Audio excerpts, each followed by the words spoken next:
નમસ્કાર મિત્રો. તો મિત્રો આપણી સાથે છે અમિતભાઈ કે જેમને સતત 2 વર્ષથી ગોળાનો દુખાવો હતો, એટલે કે એ વાસ્ક્યુલર નેક્રોસિસ એવીએન. તો અમિતભાઈ, એવીએન એટલે કે એ વાસ્ક્યુલર નેક્રોસિસ તમને કઈ રીતે થયું આપણે પહેલા સમજી લઈએ. તો અમિતભાઈ, આને ફીમરનું હાડકું કહેવાય અને આને હિપનું હાડકું કહેવાય. હવે હિપમાં છે આને એસ્યુટેબ્યુલમ કહેવાય, આ ખાડા જેવો ભાગ છે અને આને હેડ છે, આ માથું છે એને હેડ કહેવાય, ફીમરનું હેડ કહેવાય. તો કોઈ કારણોસર આપણે આ એસ્યુટેબ્યુલમ છે અને આ હેડ છે એની વચ્ચેથી આપણે બ્લડ સપ્લાય બધી લોહીનું હલન ફલન થવા માટે બધી બ્લડ સપ્લાય નથી નીકળતી હોય. કોઈ કારણોસર આપણી આ બ્લડ સપ્લાય છે એ સુકાઈ જાય છે, એના કારણે આપણો આ દુખાવો ચાલુ થઈ જાય છે, જેની એવિયન કહેવાય છે, એ વાસ્ક્યુલર નેક્રોસિસ. તો મિત્રો આપણે અમિતભાઈ પાસે જાણીશું કે તેમને એવિયન થયો ત્યારે એમને કઈ કઈ તકલીફ હતી અને પછી એવિયન થયા પછી તેમને આરકે ફિઝિયોથેરાપીની મુલાકાત લીધા પછી હવે તેમને કેટલો તફાવત છે તે આપણે અમિતભાઈ પાસે જાણીશું. હું જ્યારે અહીંયા આવ્યો તે પહેલાં મને 2 વર્ષ સતત દુખાવો હતો કમરનો. પછી એવીએનમાં એમઆરઆઈની બધું કરાવ્યું એટલે એવીએન આવ્યું.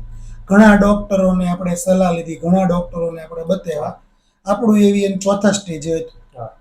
જ્યારે આપણે અહીંયા આવ્યા ત્યારે 4થા સ્ટેજે હતું અને સતત દુખાવો હતો. આપણે અહીંયા ફિઝિયોથેરાપી ચાલુ કરાવી, કમ્પ્લીટ બધું કરાવ્યું. પછી આપણે 25 દિવસ કમ્પ્લીટ ફિઝિયોથેરાપી કરાવી.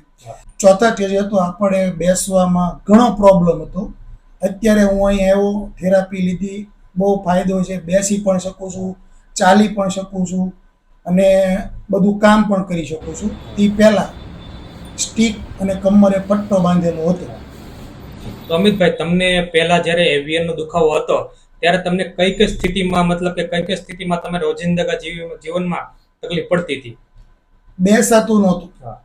બીજા નંબરમાં પલોઠી વાળીને બેસવું હોય તો દુખતું હતું. પ્લસ આપણે કે ઉભડક બેસવું હોય તો પણ બહુ સતત દુખાવો હતો.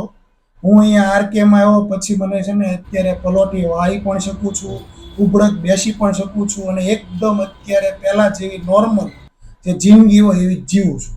અને આરકેમાં આવ્યા એટલે આપણને બહુ બેનિફિટ મળ્યો છે. અત્યારે પલોઠી વાળી પણ શકું છું અને ઉભડક બેહી પણ શકું છું, પણ દુખાવો મને નોર્મલી નથી. ઓકે. તો અમિતભાઈ, તમે આપણા દર્શકોને બતાવશો કે પરોઠી વાળીને લાઈવમાં? કાંઈ વાંધો નહીં, બતાવી દો. હા, બિલકુલ બતાવી દો.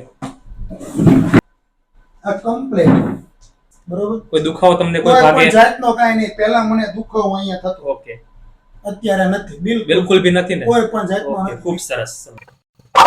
તો મિત્રો એક વાત તમને કહેવા માંગુ છું કે આપણને એવિયન હોય કોઈ પણ સ્ટેજમાં હોય તો એનું જરૂરી નથી કે એનું ઓપરેશનથી તે છુટકારો મળી શકે છે, પણ એને ઓપરેશન સિવાય આપણે ફિઝિયોથેરાપી છે કે જેનાથી આપણે જે નબળા પડેલા સ્નાયુઓ છે એને આપણે મજબૂત કરીને આપણે દુખાવાથી છુટકારો મેળવી શકીએ છીએ.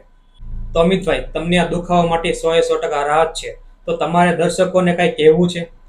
મારું તો સાહેબ એટલું જ કહેવું છે બધા દર્શકો ભાઈઓ બહેનોને કે કોઈ પણ જાતનો શરીરમાં દુખાવો હોય, પ્લસ કે ઓપરેશન કે આમ જસ્ટ તમારે લાગે કે નોર્મલ છે કે ઓપરેશન કરાવવું પડે એમ છે, તો એકવાર આરકે ફિઝિયોથેરાપીની અવશ્ય મુલાકાત લ્યો.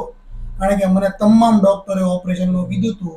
મેં એકવાર મુલાકાત લીધી છે, અત્યારે મને 100% રાહત છે. એટલે એકવાર આરકે ફિઝિયોથેરાપીની મુલાકાત લ્યો. મને ખૂબ આનંદ થયો. Thank you.